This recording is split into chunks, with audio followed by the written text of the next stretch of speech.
flour.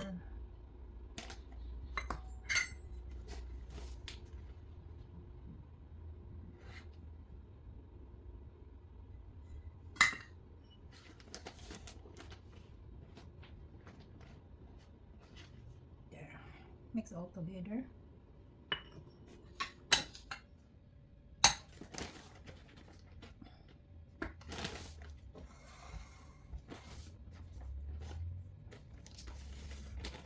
Okie-dokie. And add the cinnamon.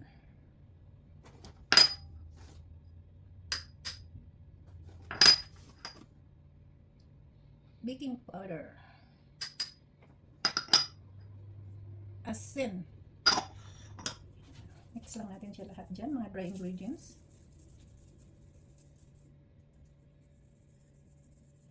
Ayan. So, ito na ang ating flour mixture. Itabi na natin siya. Now, let's get the sugar. We need 1 in 1 part.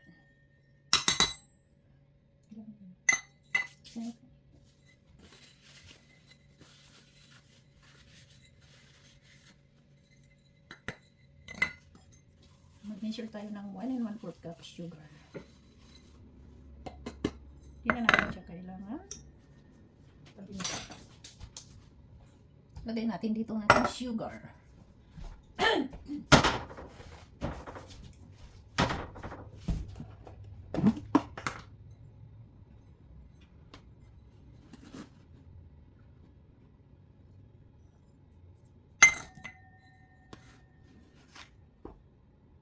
Ayan.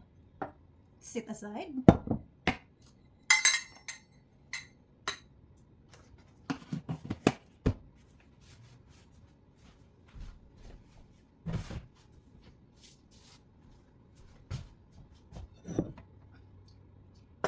Kailangan natin ang ating blueberries. Ilang cups?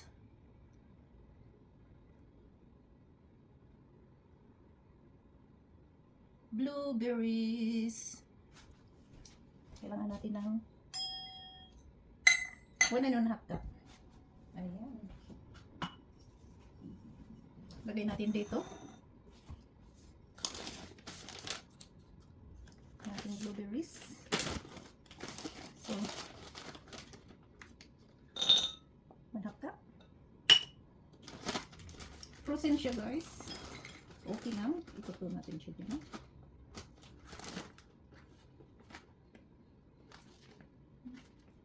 Masarap marami. Ayan. Tapos, lagyan natin siya ng 1/2 teaspoon flour. Ayan. Mix lang natin. Tapos, isip natin aside. So, ganyan siya. Ayan. Mayroon na siyang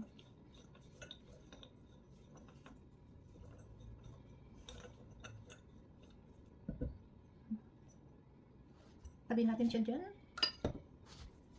Tapos, gawin na natin ang ating mga wet ingredients. At, kailangan na natin ang ating mixer. Balik natin sa freezer. Marami pa. Half cup. Kailangan natin ang half cup dyan. Ito na yung ating buttermilk. 1/2 cup naman kailangan natin. 1 cup siya. Ayan. Okay. Oops, too much. Pwede na yan. Line up na natin ang ating mga wet ingredients dyan. Eggs. Ayan natin dito.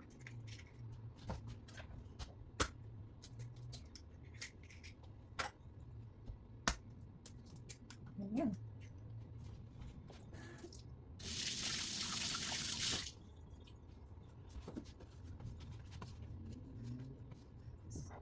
Cup butter. Beat natin sila.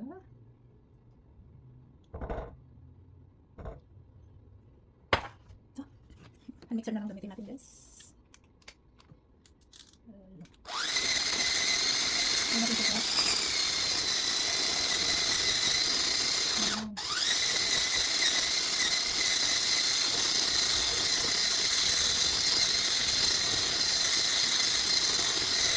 ating sugar.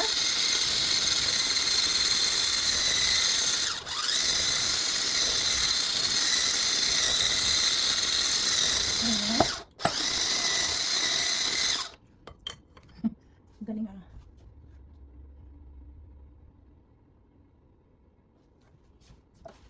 Three teaspoon vanilla. Ang bango. Ang sarap vanilla guys. 1, 2, 3. Then continue.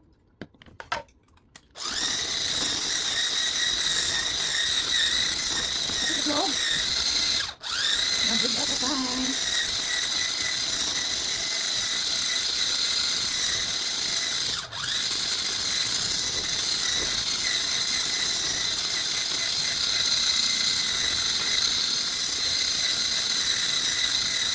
Ganyan. Tapos ang ating buttermilk. Ayan. Finally ang ating flour. Bango. So, ayan na siya. Ang texture niya guys. Tapos na.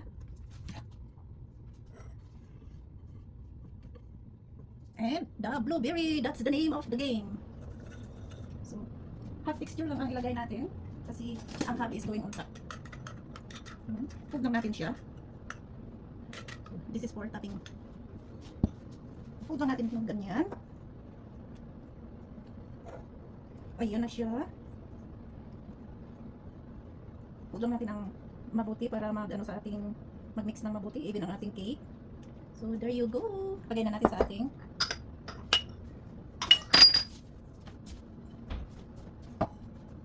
baking pan. Sprayhan natin ang olive oil. Para hindi siya didikit. Ganyan. Meantime, painitin natin ang ating oven. I like to use my convectional oven, guys. I love it.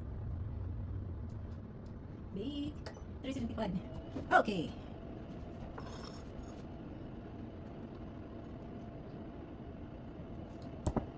I want this one. It's more flexible. Okay.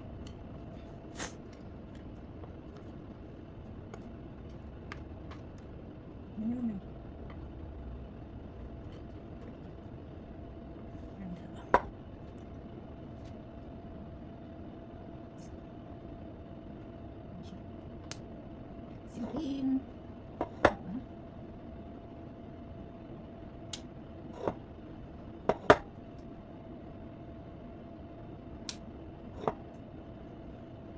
Ang bango-bango ng cinnamon. 1 teaspoon lang ang tinawag sa recipe pero naglagay ako ng 1 tablespoon. Kasi gusto kong healthy ang guys, cinnamon. Magaling sa yan, ating blood sugar at cholesterol. O diba? Bawas blood sugar kasi sugar lang ang kakainin natin, diba? So ayan na. Ayan siya. So isin na natin siya. Lock lang natin siya dito. Even. Ganyan.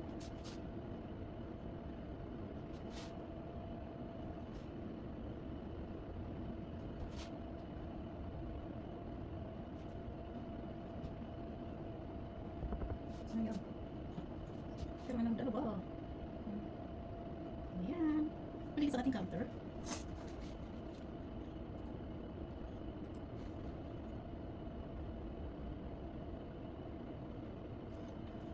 Okay, so now we're going to sprinkle the remaining blueberries on top.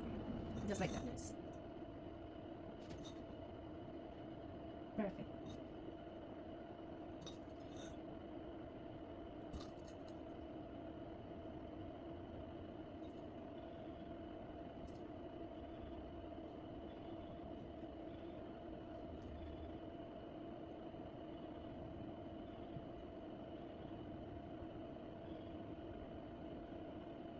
Ayan, ready na ang ating oven. Let's put it in the oven.